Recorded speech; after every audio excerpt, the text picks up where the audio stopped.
Hi, running മെറ്റീരിയലിൽ നിന്ന് ഒരു സാരി എങ്ങനെ ചെയ്തെടുക്കാമെന്നുള്ളതാണ് ഇന്നത്തെ വീഡിയോയിൽ നമ്മൾ കാണിക്കുന്നത്. അതിൻ്റെ ഫുൾ ഡീറ്റെയിൽസ് നമ്മൾ പറയുന്നുണ്ട്. അപ്പോൾ എല്ലാവരും മുഴുവൻ വീഡിയോയും കാണുക.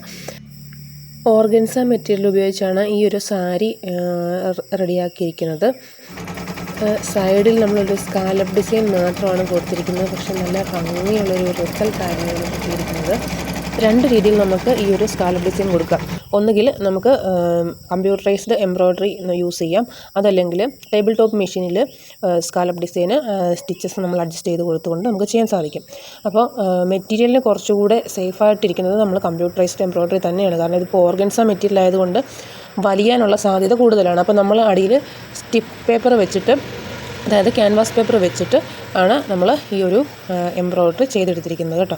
അപ്പോൾ നല്ല ക്ലീനായിട്ട് നീറ്റായിട്ടും തന്നെ കിട്ടിയിട്ടുണ്ട്. അതിനുശേഷം സോൾഡറിങ് അയൺ ഉപയോഗിച്ച് ഇതുപോലെ ആ സ്കാലപ്പിൻ്റെ സൈഡിലുള്ള എക്സ്ട്രാസ് നമ്മൾ കട്ട് ചെയ്ത് കളയുകയാണ്, അതായത് ഉരുക്കി കട്ട് ചെയ്ത് കളയുകയാണ് ചെയ്യുന്നത് കേട്ടോ.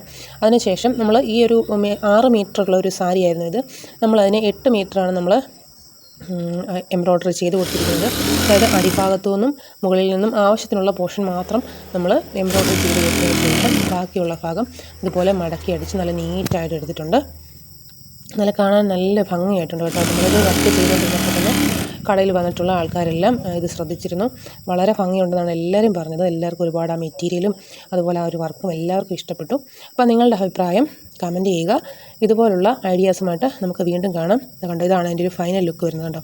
ഉടുക്കുന്ന പോർഷനിൽ നമ്മൾ ഞുറിവ് കഴിഞ്ഞിട്ട് കുത്തുന്ന ഭാഗത്തു നിന്ന് മുകളിലേക്ക് വരുന്ന പല്ലു വരെയുള്ള പോർഷൻ നമ്മൾ ഫുള്ളായിട്ട് എംബ്രോയ്ഡറി ചെയ്തെടുത്തിട്ടുണ്ട്.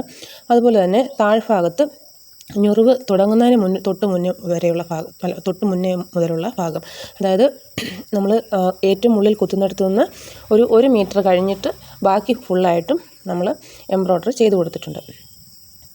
അപ്പോൾ ഇതായിരുന്നു എൻ്റെ ഫൈനൽ ലുക്ക്. രാവിലെ 10 മണിക്ക് മുതൽ 4 മണി വരെ ഉള്ള സമയമാണ് ഇതിനു വേണ്ടിയിട്ട് മാറ്റി വെക്കേണ്ടി വന്നത്. കാരണം ഇത് നമ്മൾ കമ്പ്യൂട്ടറൈസ്ഡ് എംബ്രോയ്ഡറിയാണ് ചെയ്യുന്നതെങ്കിലും കറക്റ്റായിട്ട് മെഷീനിൽ സെറ്റ് ചെയ്ത് കൊടുക്കാനും എല്ലാം ഒരുപാട് സമയം വേണ്ടി വന്നു. കസ്റ്റമേഴ്സ് എല്ലാം പറയുന്നൊരു കാര്യമാണ്, നിങ്ങൾ മെഷീനിലോട്ട് ഇത് ചുമ്മാ വെച്ച് കൊടുത്താൽ പോരെ, അത് തന്നെ തയ്ക്കുമല്ലോ, പിന്നെ എന്തിനാണ് ഇത്രയും ചാർജ് എന്നൊക്കെ ചോദിക്കാറുണ്ട്. പക്ഷേ അതിൻ്റെ പുറകിൽ അത്ര എഫർട്ടുണ്ട്, നമുക്ക് വേറൊരു ജോലിയും ചെയ്യാൻ പറ്റത്തില്ല. നമ്മൾ ഇതിൻ്റെ കൂടെ തന്നെ നിന്ന് കറക്റ്റായിട്ട് നോക്കി അത് ചെയ്ത് കൊടുത്തില്ലെങ്കിൽ നമ്മളുടെ തുണി വരെ നഷ്ടപ്പെട്ടു പോകുന്നൊരു അവസ്ഥയുണ്ടാകും. കാരണം നമ്മൾ മാനുവലായിട്ടല്ല ചെയ്യുന്നത്. അപ്പം മറ്റൊരു വീഡിയോയിലൂടെ വീണ്ടും കാണാം. Thank you. എല്ലാവരും സപ്പോർട്ട് ചെയ്യുക, സബ്സ്ക്രൈബ് ചെയ്യുക, ലൈക്ക് ചെയ്യുക. Thank you.